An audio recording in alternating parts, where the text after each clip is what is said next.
Good afternoon, everyone, and thank you so much. I think we must be the panel that's holding you from lunch. So we'll try our best to keep this exciting and keep you so that you don't hear your stomachs grumbling. All right? All right. So I think you've got quite a good understanding of the panelists and of our backgrounds. And the idea is that connected vehicles is something which has been here for some time. And the discussion that we want to sort of keep the tone on is, have we really achieved the kind of potential that connected vehicles can really be at here in India? So we have, I think, a panel of experts who are actually the movers and shakers who are making it happen. So let's just, to set a context, connected vehicle technologies are evolving, and the automobile landscape in India is still lagging from the rest of the world. As the world is embracing digital transformation, the Indian market is witnessing a gradual shift, I would say almost glacial, from the traditional vehicle to smart connected mobility solutions. So let's explore the current state right now. Earlier on we were talking about premiumization of vehicles, two-wheelers especially. Well, if you think about it, where are we actually offering connected solutions or features in vehicles? It's only at the top end. And most of the vehicles that are at sort of the mainstream end aren't actually connected. And they're getting retrofitted or they're going into solutions that, especially in the fleet areas, where they're getting not standardized. They're all different variable solutions given a cost advantage that they have in fitting it and retrofitting it. So connectivity primarily resolved, and currently, if you see where connectivity is revolving, it is on smartphones and car infotainment systems. Now, is this really adding to the safety of the vehicles? Is it adding to the data collection that's going to help better policy or safety? That's still to be acknowledged, firstly, but more importantly, to be utilized in a meaningful way. Globally, if you think about it, India at 5%, that's where we are, as I mentioned. Globally, this penetration stands at about 30%, and in some markets like Japan, it's at 90%. As consumers demand seamless online experience, the automotive revolution will hinge on digitalization. Connected cars generate vast amount of data related to every aspect of the vehicle and its driver. This data explosion, coupled with larger commuting time and an increased matrix of connected devices, opens up possibilities for creating value for both the OEMs and for our consumers. Connected car features span safety, security, navigation, infotainment, convenience, maintenance, and remote control. So we must broaden our focus beyond the physical offerings to the value and customer experience enabled through connectivity, and that's where we are going to keep this discussion going forward.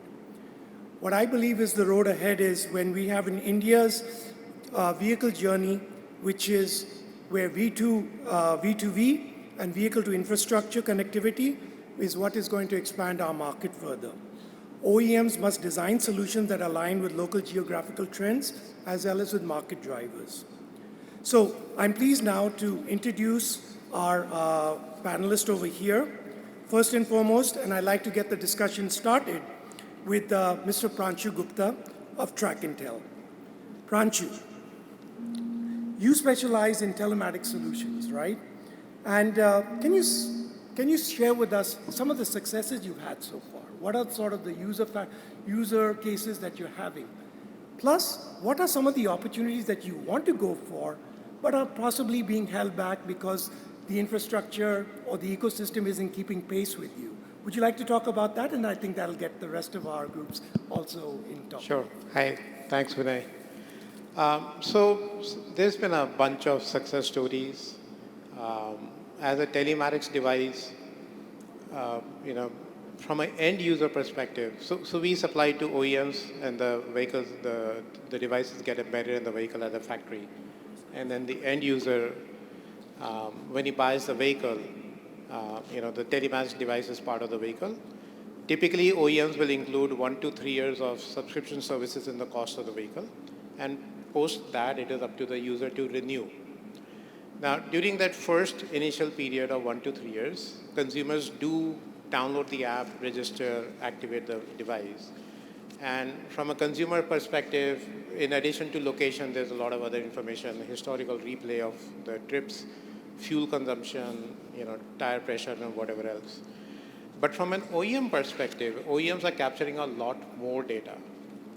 So the telemarriage device is hooked up to the CAN bus. It's hooked up to, in an EV, for example, the BMS and ECU and other things. In an ICE engine, in an ICE vehicle, it's capturing a lot of other information as well through the CAN bus. So the OEMs are capturing information such as, the TPS, throttle position sensor, the rate of discharge. So for example, if you're going uphill, on an electric two-wheeler, the consumer just needs to know how much charge is left in the battery, right? Which is the range anxiety part of it. But from an OEM perspective, they want to know what is the throttle position, what is the motor doing, what is the ambient temperature, how fast is it spinning, and more importantly, what is the rate of discharge of the battery, how much current is being drawn, right? So that will affect the range. So the OEM is interested in the usage of the vehicle, how much current is being drawn and can they benefit from that information to make the scooter a better vehicle in the future so it draws less power uphill, going uphill. Now the problem starts after that initial free period is over. Less than 50% of the people pay for the renewal of the subscription. So the question is, how is now the data going to get captured? Because if nobody is paying for the subscription, right, the communication channel, which is the telecom network, is, if nobody pays for the SIM card, that SIM card is no longer active and the data will not be captured by the OEM. So that is where some of the problems start. The other, I think some of you might be aware, historically people were using 2G devices for this kind of work. OEMs have switched to 4G devices now, but we were having a discussion prior to the panel. The enterprise customers, the B2Bs, the fleet managers are still using 2G devices. And there are black spots where there is no 2G network, which affects how they can manage their fleet. OEMs at the other end are also talking about 5G devices to enable V2V communication. The problem with 5G currently is cost, but at some point in the near future, I'm sure that will happen. So, depending on who the end user is, whether it's a retail user, whether it's a fleet manager, or in our case, whether it's an OEM, the problem statements are different, and the costs associated with those problem statements, start to vary. So right, and I think clearly when it comes to sort of the individual user, affordability and cost really seems to be what's holding back some of the services and some of the benefits that come from connected. As a result, there are gaps. How do OEMs decide what is it that can be sort of, what is the affordability? I mean, to bring the cost down, they sort of, skimp on certain of the features, or they scale it down, or they dumb it down, I would say. So our customers really aren't getting so much of it. But who does benefit a lot from it? Maybe not so much as the individual relative to the fleet users. And I think this is where, let's use them as the first sort of, the first pioneers who are going to benefit from the connectivity solutions. We have two panelists over here, Mr. Purvak Kapoor of Ulo Motors, and then we have Mr. Kaman Agarwal of Metro Ride. Purvak, as an expert in electric mobility, especially in the three-wheelers with Ulo Motors, how have you benefited from connected vehicles? And do you think you're getting the money's worth that you want? And are your users, let's say, savvy enough, or are they using the features to their full potential? So we'd love to hear that from you, and then we'll hear it later on from Kaman about Metro Ride. Okay. Sure. Hi, everyone. And I believe that's a great question. So, in these last 6-7 years that we have spent in industry, specifically electric vehicles, from day one, our vehicles had telematics out of box. All vehicles that we do have telematics out of box, and we only do 4Gs from day one. as my colleague and my co-panelist mentioned, 2G has its own set of bottlenecks, and we are very sure that we want to do 4G because from an OEM perspective, the amount of data that we collect, let it be all components talking to each other, the powertrain, the battery packs, the vehicle control units, the kind of insights that the vehicle itself develops and builds and shares with the cloud system. So we roughly had huge data packets that got transferred from our vehicles to the cloud. The question specifically on the value add of the complete ecosystem, I'll give you a very quick and a crisp example where when we started off, the customers used to ask us like if there is a downtime of this vehicle, are they expected to contact an electrician to fix an electric vehicle or a mechanic to fix an electric vehicle? So the kind of naivety that the customers have when we started off versus the tech savviness that they have today, it's tremendous.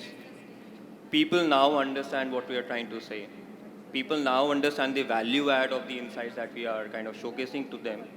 So for example, people like for an electric vehicle, fundamentally there is a high torque value. Like whenever you give throttle, you will feel a sudden jerk. So people were kind of a little while they were braking and accelerating at the same time. So that kind of insights, that kind of data that we were collecting in background, and hence we came to this conclusion that we need to kind of have an education level in the middle. So one, definitely we highlight and accept that there is a data collection, the data collection part of it.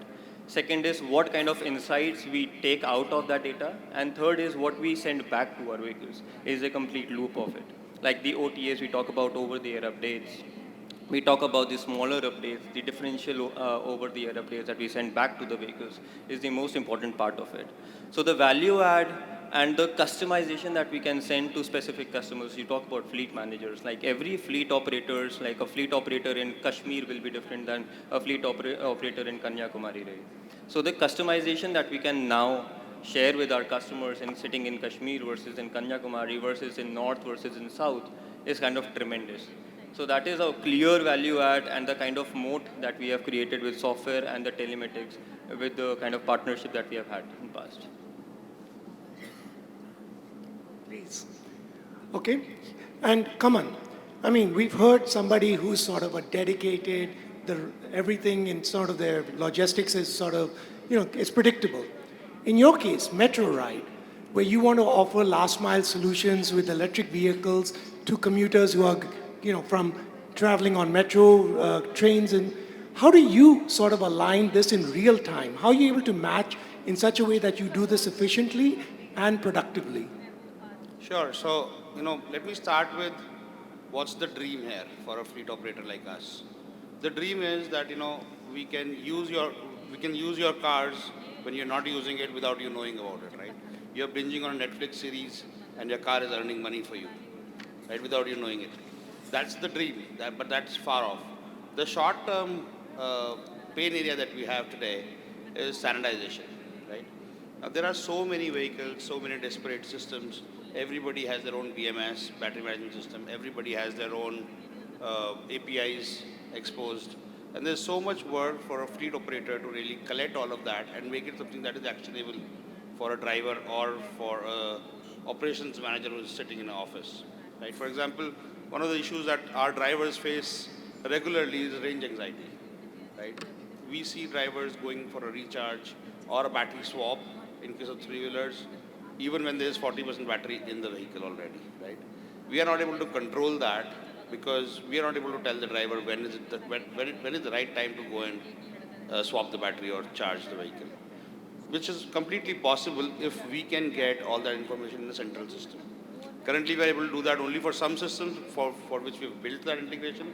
But I'd like, if there is a connectivity system standardized across every BMS, right?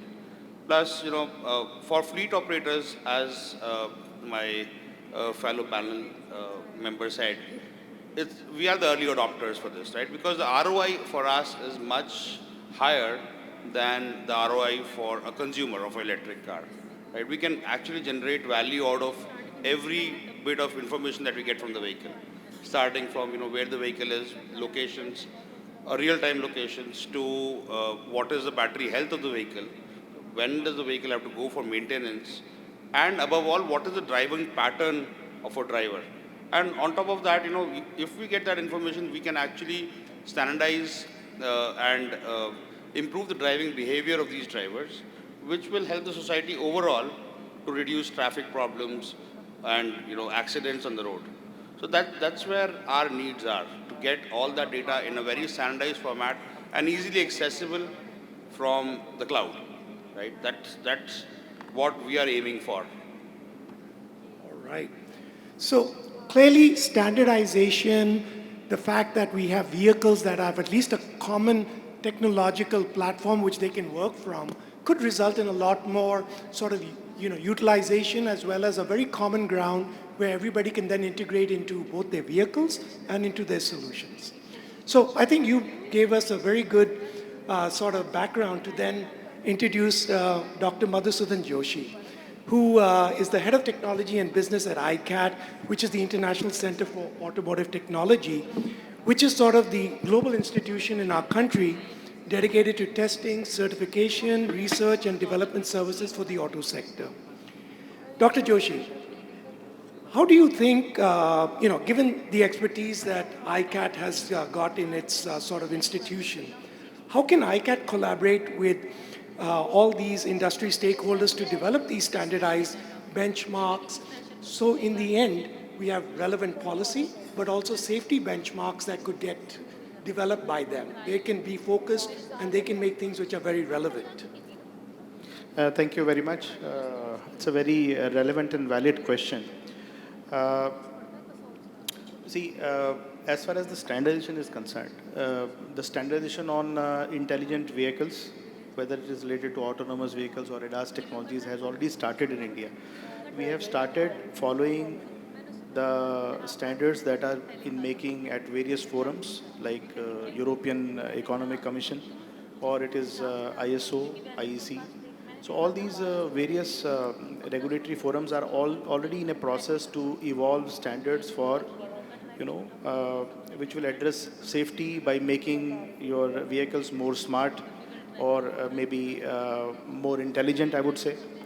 However, when we started making standards for Indian requirements, we felt that we are definitely a very unique country in terms of the driving behaviors, in terms of the road conditions, in terms of the typical climatic conditions we have from north to south or from east to west. So, India happens to be a very unique case study for such kind of applications, which actually lead to smarter way of addressing the issues of safety and performance. Now, while we were trying to bring out these standards and we were going through the international benchmarks on the standardization, we felt that it is, first of all, not at all recommended, or also it is not a good idea to follow the international standards on, ditto in India. So because of the problems I mentioned to you. So what is going on as far as the standardization is concerned is that we are trying to see that what are the different use cases for Indian conditions, and agencies, test agencies are also trying to do their part by collecting a lot of data, which is data acquisition on the roads of various conditions which are prevailing and various driving behaviors which people have in India. Now, once we have a complete data set available, there can be a possibility that we may have to tweak the international standards suiting Indian conditions. And once we are able to analyze that complete data set, then probably there'll be different panels sitting at Bureau of Indian Standards or maybe automotive industry standards, because both these forums have committees which are related to these topics which we are discussing here: intelligent transportation system, or intelligent vehicle systems, or automated driving systems, or maybe the safety devices which are kind of intelligent and using IoT and other technologies. So we need to completely acquire this data set first of all, analyze this data, and then see whether we need to do some adjustments or some upgradations or maybe some changes to the internationally available standards. And we are also trying to discuss these at international forums also, because I represent some of the ISO panels and also I am visiting European Economic Commission for these topics. So we are also trying to discuss with them on sidelines that this is what we are trying to do in India. And I've seen a lot of excitement amongst the people, because many of the companies consider, international companies consider that India can be a very good use case if they are able to evolve a technology which is suiting Indian conditions. They still have a belief that it will be successful any other part of the world. So that is the update on the standardization. Thank you. No, and a very interesting point that you raised here. So clearly, policy is going to be a big enabler in moving forward with where we want to take connected vehicles in the country. But another bigger enabler is really going to be about the infrastructure that needs to come together. Now, India is looking at smart cities, India is looking at improving infrastructure, but a lot of that will also be depending upon the sort of the service that you have for connectivity. Today, I think we have a mixture of 2G, 3G, and maybe some OEMs are working on 4G. But eventually we have to get to 5G, right? So if we want to get to 5G, what do you think can be the possibilities that we could have if we actually get there from an Indian context? We're already seeing it globally. There's V2V sort of connectivity. There's data flowing both ways, and that is driving a lot of the artificial intelligence in making these vehicles far more live. They're live now. I mean, they're actually behaving like humans. That's what's going to drive autonomous vehicles. Now, I think everybody's poo-pahing that autonomous vehicles is just not possible in India given the kind of chaos and the kind of behavior that we have here. What do you think? I want to know your views. Do you believe that we, as a country, should there be some way to accelerate the adoption of 5G if it comes through? Where is it that you believe we can take the auto industry and benefit fleets as well as our customers? Why don't we, Pranshu, your thoughts? You're sort of the retrofitman guy who can make that happen. So although I agree that 5G will bring a lot of positive improvements, the problem is the cost. Today a 4G modem costs about $20 versus a 5G modem will cost in the neighborhood of $200. So one is the cost of equipment of manufacturing that. The 5G data plans are pretty much the same as 4G data plans, but what I was saying earlier was that with a less than 50% subscription renewal rate, right, this equipment is used only for 1 to 3 years in the vehicle on average. So the long-term benefits of capturing all of this data and the V2V communications and all the concepts that we talk about in various conferences, don't really work out from a cost perspective. The problem I feel is today people, when they look at vehicle ownership, they look at it as a cost of acquiring the vehicle, whether you do a cash down payment or you do an EMI on the vehicle. Then there is a periodic maintenance, which is the second cost head. And the third is the fuel. In case of electric, it is charging electricity versus fuel, right? People do not really consider a vehicle as a subscription. That is a fourth cost head. With a lot of these OTTs, people now realize entertainment. Entertainment historically has been a subscription-based model, right? There used to be cable TV, then came the satellite TVs, and now all of these OTTs. So people are used to paying for subscription for entertainment, for their phones, apps on the phones, but not yet for vehicles. So at one point, we're talking about a lot of features being offered, which require an active data communication. But at the other end, people are not quite ready to pay for that, whatever number of rupees per month or on an annual basis. The second part of that complex equation is the cost, the monthly cost for the communication. The OEMs want as low as possible the monthly cost for that SIM card, whether it's 4G or 5G. From a telecoms perspective, the ARPU, the average revenue per user from these M2M or IoT SIMs is so low versus a SIM card in a mobile phone where people are paying a few hundred rupees a month, right? So the telecoms are bleeding anyway as it is, and they don't want to offer a lot of high bandwidth or, they would like to have a higher subscription revenue on these M2M SIM cards, whereas the OEM and the consumers want a low cost. So that is the other mismatch. One, people are not willing to subscribe. Two, the cost of communication is, there's a tussle between the OEM and the telecom. So I feel that these two problems have to be solved. I think if overall there is an education of the end users that a vehicle now comes with subscription and it is worth the subscriptions, it will solve a lot of these problems. But I'm not the best person to figure out how that education is going to happen. Okay. What about you, Purvak? What do you say? Will 5G make your life more profitable? See, how we rank it is like healthcare industry is the most critical piece in the pyramid of the criticality. Then it comes the automotive sector, and then maybe the consumer electronics thing. The consumer electronics, specifically the phone industry, is the first adopter of 5G, where it has revolutionized, and we have seen the advantage of speeds, the bandwidths. While automotive being a more critical sector that we want to be, for example, if you talk about ADAS system, autonomous driving, while a lot of it is locally controlled and computed, but a lot of it is also kind of communicated with the cloud.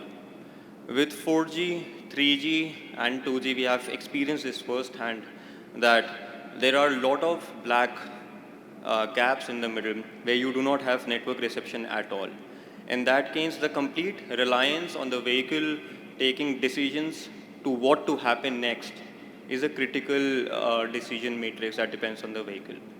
So what we really want to do, and we are excelling on that platform where we are pushing our limits to introduce 5G to our vehicles, where we are already kind of retrofitting or piloting a batch of vehicles running on 5G. And we are seeing that difference that at least in tier 1 cities where the network rate or the adoption of 5G is pretty stable now, it is performing great. Secondly, with autonomous or ADAS, you don't really just exchange data or smaller packets, you also exchange video streams, you also exchange imageries, and that too in real stream data.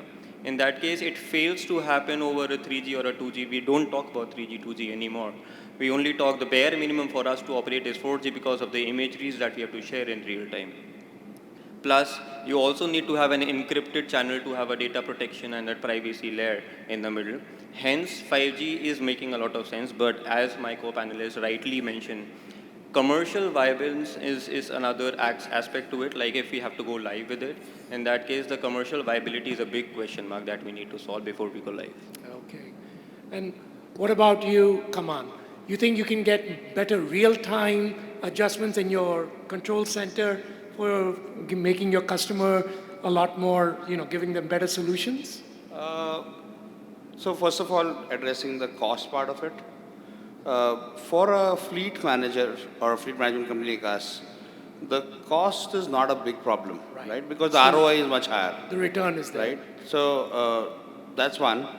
Secondly, the speed is also not a very big issue, Okay. because the amount of information that's traveling across is not huge, right? It's small information, the frequency is very high, right? Every second information is coming, but it's not big packets coming like in case of videos or audio, right? It's just some information coming, some sensor data coming. So I don't think speed really matters as much than reliability. Okay. The network has to be perfect. 3G, 4G, 5G, whichever the network, right? Connectivity has to be two-way, right? So, very interesting. So, you give a premium to the reliability of the network more than anything Absolutely. else at this time. Dr. Joshi, how do you see policy incentivizing the sort of way in which vehicles will move up to 5G? I mean, India is going to miss the bus if we don't transform ourselves very quickly and be aligned with the rest of the world. How do you think policies or, in a way, offering standards could possibly accelerate that journey? See, we have been, in all our regulatory forums, whether it is BIS or AIS, we have been trying to, kind of invite the DOT, which happens to be the custodian of this 5G, 2G, 3G, 4G technology in India. The only issue is that we are struggling to, have kind of understanding with them because they've tried to follow the ITU kind of standards. And very recently when we had this M2M thing happening, fortunately for us, that's the first breakthrough we had with DOT. But still, there is a gap which needs to be bridged, because there has to be an inter-ministerial consultation, in my opinion, where the ministries like Ministry of Information Technology, Ministry of Telecommunication, that is Department of Telecommunication, and the Ministry of Transport, which happens to be the parent body for setting up regulations for automotive domain. But now since vehicles are more of IoT devices, whether it's two-wheelers, three-wheelers, four-wheelers, it is important that all these ministries should have inter-ministerial consultation groups which sit together and decide a common policy for India. Because the issues which has been discussed here about the cost using 2G technology still, because of it offers a very low cost solution, but it actually kind of impedes the growth when we are talking about handling so much of data, using AI, transmitting videos, sending information to the servers, using the payment mechanism, all that stuff. So in order to do that, see, one thing is very clear that we need a technology which is at least up to the level of 5G in order to have a good reaction time and good performance for these such kind of applications. But the problem which is still there is that there is a lack of interministerial consultation on these topics. So it has to be there. Once we are able to manage this, then possibly the life will be much easier. Okay.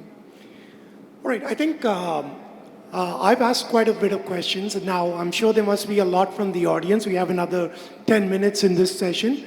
So do we have any questions from the audience for our gentlemen and panelists? Say your name and who would you like to respond to your query? Questions from the audience, please? Anyone? Otherwise, I'll have to ask more. There's one there. Please, if you can have a mic, your name and your organization. And who would you like to respond? Hi, good afternoon, everyone. I'm Rajesh from Critical Solution. So we know that telemetry or, this is in progress. Euler is doing a lot, like they are talking about the OTA and a lot of features they have added to their, telemetry part. I just want to understand if we see today where we are and where we are heading towards, can we benchmark Euler as a, currently as a, they are doing best in the industry or where we are currently? If Euler team can help us out, Mr. Kapoor. So who'd like to take that question? Are we benchmarking ourselves against Europe, North America, Japan? Who do we think we can use as a reference given our Indian conditions? Who'd like to answer that? Ranju? Or Dr. Joshi? Is the question pertaining to three-wheelers? Both, sir, two-wheeler and three-wheeler. So mainly, so you can give the answer in either ways, two-wheeler and three-wheeler. To my understanding, the only country to whom we can benchmark three-wheelers is India only. And for two-wheelers, we have some countries all in our neighborhood like China and Vietnam and Indonesia where two-wheelers are being used to some extent. But I think as far as two-wheeler industry by and large is concerned, we are fairly, at a very good level. But however, talking about electric three-wheelers or electric two-wheelers, the only thing is that I would not say benchmark. I would say that, there's a lot to be done as far as EV industry is concerned because as we know, the truth is that a lot of stuff still comes from the neighboring country. Government is trying to push a lot of things to, improve the supply chain and the technology part in India. but still a long way to go, and still a lot of dependence on outside world. I wish that we try to overcome this as early as possible, and to have a better control of the situation. Correct, sir. One more thing, because you talk about the China and the other part of the world. So we also talk about the localization of all these services or the solutions, right, which we can build up in India. The localization of such. Yeah, yeah. So as I mentioned to you, that government, probably you may be knowing, all the ministries in India have launched schemes which are trying to improve the manufacturing side, and with the schemes like PLI, production linked incentives, where people are being encouraged to make investments to improve the supply chains where the supply chains are not available. So the primary focus of government are two, right, in this regard. One is that they want to improve the supply chain of the advanced automotive technology products. If I talk about, say, Ministry of Heavy Industries, or maybe talking about Ministry of IT, they are trying to, bring out PLI schemes for PCB and PCB manufacturing, fab, etc. in India. And there are other ministries also who are trying to bring out all these production linked incentive schemes. These schemes are actually targeted to, first of all, improve the supply chain of all those advanced technology products which are either missing or are very poor in India. Secondly, to also generate employment and skill in these areas.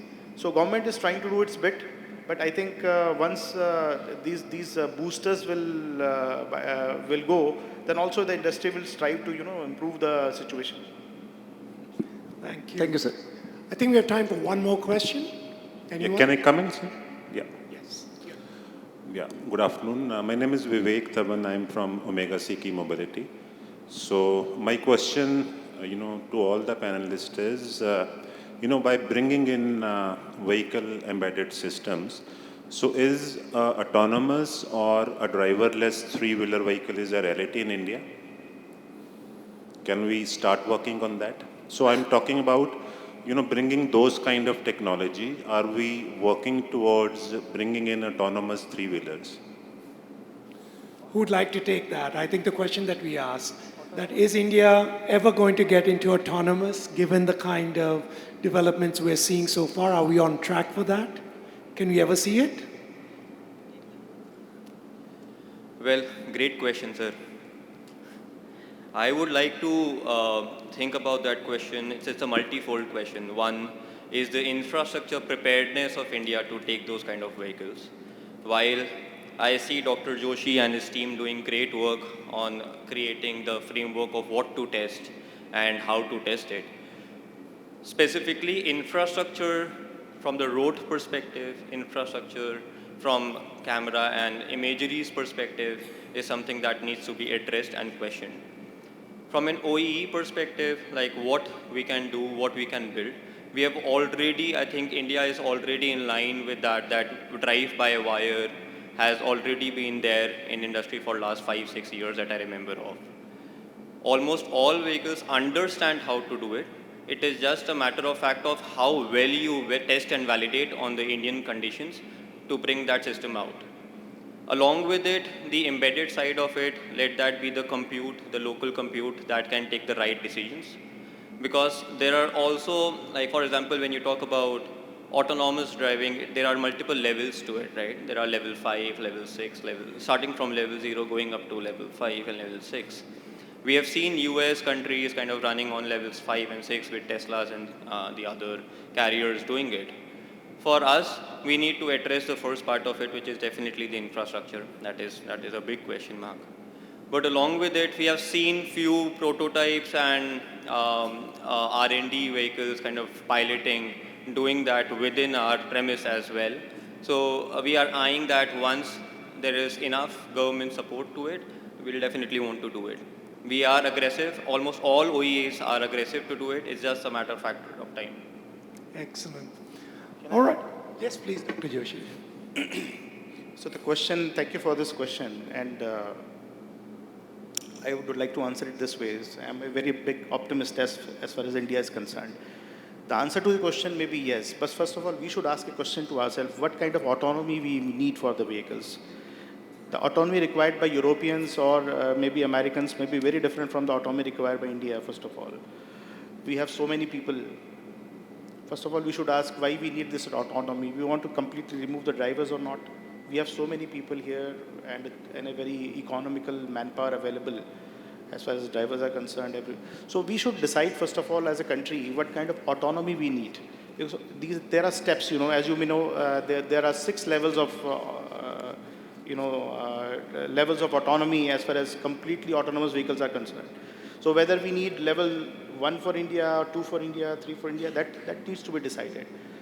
Of course, autonomy will bring a lot of advantages, but complete autonomy for conditions like India, I think we will have to wait here. Yeah, this was actually, looking at some challenges when actually we want to support the e-commerce through EVs.